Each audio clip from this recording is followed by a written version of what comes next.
Amis des mystères, explorateurs de l'invisible et gardiens des anciennes sagesses, soyez les bienvenus sur notre canal. Aujourd'hui, nous plongeons au cœur d'une date particulière, un carrefour où le temps semble ralentir et où les murmures du passé résonnent avec une acuité singulière. Ce 19 octobre n'est pas un jour ordinaire. C'est une frontière ténue, un seuil vibrant entre le monde visible et les profondeurs insondables de l'au-delà. Un jour où le voile s'affine et où les énergies de l'automne, à la fois généreuses dans leur mélancolie et capricieuses dans leurs promesses d'hiver, imprègnent chaque parcelle de notre existence, nous invitant à l'introspection et à la prudence. Dans le calendrier populaire, ce jour est souvent désigné comme la Saint-René, en l'honneur d'un saint dont le courage transcende les époques. Mais au-delà de sa dénomination chrétienne, le 19 octobre est profondément lié aux cycles naturels qui régissent nos vies depuis des millénaires. C'est le temps des feuilles mortes, où la nature se prépare à son grand sommeil hivernal, où l'abondance est remplacée par le dénuement et où l'air se fait plus vif, portant avec lui les prémices du froid. C'est une période de transition, où l'on clôt la saison des récoltes tout en anticipant les rigueurs de l'hiver, une époque où l'esprit se tourne naturellement vers la protection et la subsistance. Le calendrier chrétien met en lumière la figure de saint René Goupil, un jésuite français martyrisé en Nouvelle-France. Sa vie, faite de dévouement et de sacrifice, nous offre une ancre spirituelle. On se tourne vers lui pour implorer protection contre les maux, pour la force de l'esprit face à l'adversité, et pour la paix de l'âme dans les temps troublés. Bien que son histoire soit celle de la foi chrétienne, elle résonne avec des échos plus anciens. C'est une invitation à préparer votre foyer pour l'hiver qui approche. 2 gelées de Saint-René, pour l'hiver sont des prés. Si le matin du 19 octobre se lève avec un voile de givre, considérez que la saison de croissance est définitivement terminée. Les prairies sont gelées, signalant un hiver précoce et potentiellement rigoureux. Les éleveurs devaient alors s'assurer d'avoir suffisamment de fourrage. 3. Si les feuilles tombent vite à la Saint-René, l'hiver sera rude. La nature, dans sa sagesse ancestrale, se prépare. Si les arbres se dépouillent rapidement de leur parure dorée, c'est un signe que la terre anticipe des conditions hivernales extrêmes. Un hiver âpre pourrait suivre, appelant à la prudence et à l'économie. 4. L'abondance de champignons. En ce jour présage une année fructueuse. Les champignons sont considérés comme des cadeaux de la forêt, des manifestations de la fertilité de la terre. Leur prolifération le 19 octobre est un excellent présage d'abondance et de prospérité générale pour l'année à venir, signe que la terre est généreuse. 5. Le chant du hibou à la nuit tombée, signe de changement majeur. Le hibou, oiseau nocturne et solitaire, est un porteur de messages du monde invisible. Son ululement particulier ce soir-là n'est jamais anodin. Il annonce des bouleversements significatifs, des révélations inattendues ou des décisions importantes à prendre. Soyez attentifs aux événements qui suivront. Les présages quotidiens et financiers. 6. Trouver une pièce de monnaie en ce jour, surtout si elle brille, est un signe de bonne fortune financière inattendue.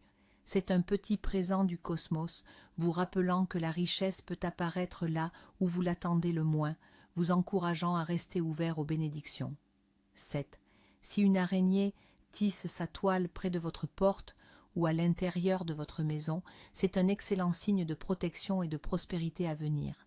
Ce dont vous aurez besoin, une poignée de sel de Guérande ou tout autre sel marin pur, quelques branches de romarin frais, symbole de purification et de protection, une bougie blanche représentant la lumière et la pureté, et un petit sac en tissu naturel, lin ou coton. Quand et comment le faire? Au crépuscule, lorsque la lumière du jour cède la place aux ombres. Allumez la bougie blanche dans un endroit sûr de votre maison. Dans le petit sac, mélangez le sel et le romarin. Ensuite, parcourez chaque pièce de votre maison dans le sens des aiguilles d'une montre, en vous arrêtant brièvement devant chaque fenêtre et chaque porte. À chaque arrêt, saupoudrez une infime quantité du mélange de sel et de romarin en récitant d'une voix calme et ferme. Par le sel pur et le romarin sacré, que ce foyer soit protégé, que le mal s'éloigne et que la paix demeure. Ainsi soit-il. Une fois le tour de la maison achevé, placez le sac près de l'entrée principale comme un gardien silencieux. Après le rituel, laissez la bougie blanche se consumer entièrement en toute sécurité. Le petit sac protecteur doit rester en place jusqu'au retour du printemps, où il pourra être enterré dans votre jardin, restituant ses énergies à la terre. 2. L'offrande aux esprits de la terre, mère.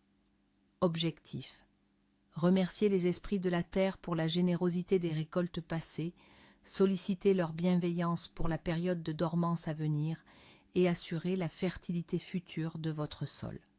Ce dont vous aurez besoin, un petit morceau de pain rassis, symbole de la nourriture et du travail, quelques grains de blé ou de maïs, représentant les semences et l'abondance, et quelques gouttes de miel ou un filet de vin rouge, offrande douce et précieuse. Quand et comment le faire?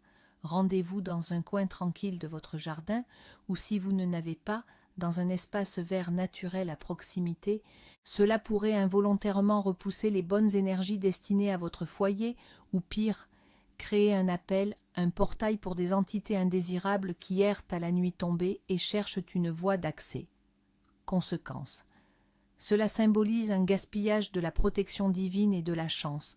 Votre foyer pourrait se retrouver vulnérable aux influences négatives, aux petits malheurs domestiques et à la malchance persistante pour les semaines et les mois à venir.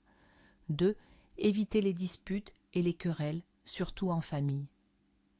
Mystical Reason. Ce jour est un moment de bilan et de contemplation. Les tensions et les paroles blessantes attirent les énergies sombres et peuvent créer des failles dans le bouclier énergétique de la maison et de la famille. Les mots ont un pouvoir créateur et ceux prononcés dans la colère ce jour-là sont amplifiés par l'énergie intense de l'automne. Conséquence. Les conflits commencés le 19 octobre risquent de s'enquister, de se matérialiser en désaccords persistants, brisant l'harmonie familiale pour tout l'hiver et rendant le foyer un lieu de discorde plutôt que de paix. 3. Ne prêtez pas d'argent ni d'objets de valeur, même à des proches. Mystical Reason. En cette période de transition et d'incertitude énergétique, prêter, c'est symboliquement donner une partie de votre substance, de votre chance ou de votre énergie vitale. Les objets et l'argent portent une charge énergétique. Conséquence, vous risquez non seulement de ne jamais récupérer ce que vous avez prêté, mais aussi de voir votre propre fortune diminuer. Vous pourriez transférer une partie de votre propre chance à la personne à qui vous prêtez, vous laissant dans une situation financière précaire et un sentiment de perte. 4. Ne taillez pas les arbres ni les plantes, sauf en cas d'absolue nécessité. Mystical Reason. Les plantes entrent en dormance, se préparent au repos hivernal. Il est primordial de garder vos pensées et vos paroles positives afin de préserver votre santé, votre bien-être et votre équilibre. Que la sagesse des anciens vous guide en ce jour particulier, que les mystères de l'automne vous révèlent leurs secrets sans jamais vous effrayer. Restez connectés à vos racines, honorez les traditions et écoutez les murmures du monde. Je vous retrouve très bientôt pour de nouvelles explorations de l'invisible